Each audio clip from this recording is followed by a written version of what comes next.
Hello दोस्तों आज हम बात करेंगे टीसीएस।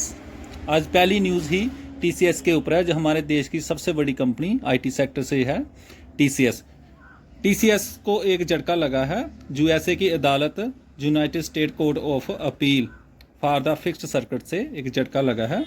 टीसीएस और सीएससी कंप्यूटर साइंस कॉरपोरेशन में एक विवाद था। इसी विवाद की सुनवाई के दौरान यूनाइटेड स्टेट ऑफ अमेरिका की कोर्ट ने टीसीएस को लगभग $194 मिलियन का फ़ाइन लगाया हुआ है। तो जो फ़ाइन था वो पहले लगा हुआ था, उसे उसने बरकरार रखा हुआ है, वो टीसीएस को पेड करना पड़ेगा। तो रफली इंडिया में जो बनते हैं इसकी अमाउंट लगभग 16,000 करोड़ रुपया इसकी अमाउंट बनेगी, जो टीसीएस ने सीएससी को देनी है। अब देखने वाली बात है कि टीसीएस इसे कैसे हैंडल करती है, क्योंकि फ़ाइन बहुत बड़ा है, लगभग 16,000 करोड़ रुपया बहुत बड़ी अमाउंट होती है। देखते हैं टीसीएस इसे कैसे हैंडल करती है, दोबारा अपील करती है और इस न्यूज़ का आज के दिन मार्केट में क्या इफेक्ट पड़ता है। नेक्स्ट खबर जो निकल कर आ रही है वो ही हमारी स्टॉक मार्केट से है। हमारी स्टॉक मार्केट में इस वीक में 4 शेयर लॉक इन होंगे, 4 कंपनी को शेयर लॉक इन होंगे। इसका मतलब ये नहीं कि शेयर तुरंत बेचे जाएंगे, इसका मतलब ये है कि शेयर ट्रेड जोग हो जाएंगे। तो जो पहला नाम निकल कर आता है वो है मंगलम इलेक्ट्रिकल इंडस्ट्री। इस कंपनी का 3 महीने का लॉक इन पीरियड 24 नवंबर 2025 को समाप्त हो रहा है। तो इस कंपनी का जो टोटल शेयर लॉक इन होंगे वो है 11 लाख, अप्रोक्सीमेटली 47 करोड़ के जो शेयर हैं वो लॉक इन होंगे। तो कंपनी के 4% शेयर के बराबर हैं। अगला नाम जो निकल कर आता है वो है गो डिजिटल इंश्योरेंस का। इसका लॉक इन पीरियड 25 नवंबर 2025 को समाप्त होगा। इस कंपनी के लगभग 18.5 करोड़ शेयर लॉक इन होंगे, जो टोटल इक्विटी का है 20% शेयर होंगे। अगला नाम जो निकल कर आ रहा है वो है एनटीपीसी ग्रीन एनर्जी। इसका लॉक इन पीरियड 26 नवंबर 2025 को समाप्त होगा। ये सबसे बड़ी रिलीज है, इसका लगभग 580 करोड़ शेयर रिलीज होंगे, जो टोटल इक्विटी का लगभग 69% है। तो इसकी टोटल वैल्यू जो बनती है वो है 56,347 करोड़।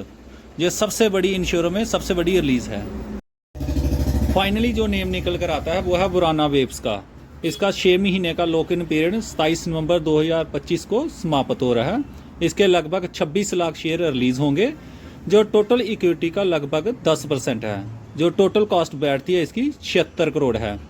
तो यदि हम टोटल चारों कंपनियों को मिलाकर देखें तो लगभग 63,000 करोड़ के शेयर रिलीज होंगे इस सप्ताह मार्केट में। अगली जो ब्रेकिंग न्यूज़ निकल कर आ रही है वो इंडिया और सऊदी से रिलेशन से लेकर है।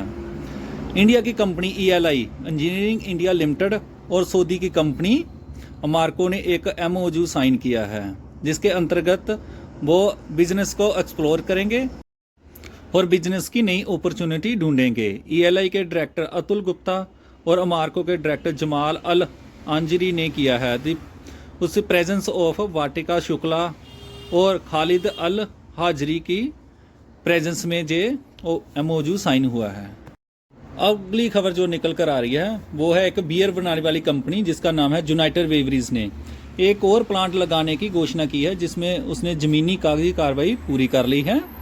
ये कंपनी लगेगी यूपी के उन्नाव ज़िले में, तो जिसमें कैन और बोतल में दोनों में ये बियर बनाएगी। अब इसका कंपटीशन और भी टफ होने वाला है, क्योंकि वरुण बेवरेज भी बियर सेक्टर में इंटर करने वाले हैं। आपको तो पता ही है, वरुण बेवरेज ने पिछले 5-6 साल से निवेशकों को बहुत ही ज़्यादा पैसा बना कर दिया है। अब ये बियर सेक्टर में भी इंटर करने वाले हैं, शायद 2026 में ये इंटर कर जाएं। अगली खबर जो निकल कर आ रही है वो है RDV इंफ्रा की तरफ से।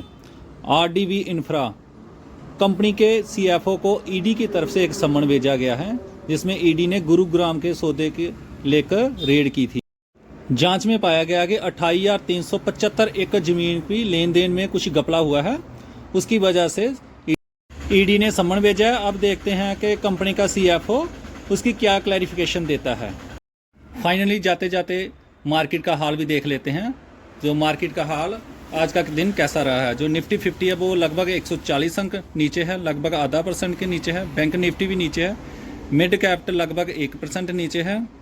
तो जो मेटल सेक्टर है वो लगभग 1.5% नीचे है। IT सेक्टर को छोड़कर बाकी सभी सेक्टर आज लाल रंग में हैं। आई होप आपको वीडियो इन्फॉर्मेटिव लगी है। लाइक और सब्सक्राइब जरूर करें। Thank you.